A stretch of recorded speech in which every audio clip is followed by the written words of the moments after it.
अस्सलामुअलैकुम नाज़रीन, आऊं अनवर अली सोलंकी ऐं अवां ॾिसी रहिया आहियो सिंध शूज़ न्यूज़ टीवी।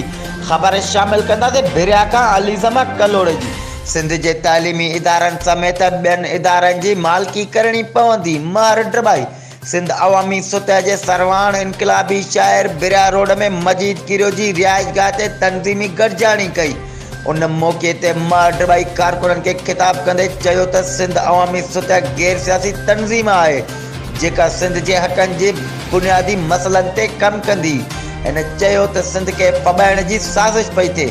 दारी आबादगारी अफ़गानी पठाणनि खे आबाद करे सिंधी क़ौम खे अक़लियत में तब्दील कयो पियो वञे। सिंधी माण्हुनि खे पंहिंजे घरनि बचनि धरतीअ जी बका जे लाइ सुजाॻ थियणो पवंदो।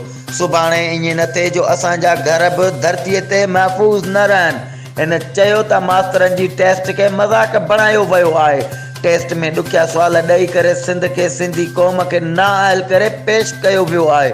सिंधी माण्हुनि खे आलमी लेवल ते बदनाम करण जी साज़िश थी रही आहे।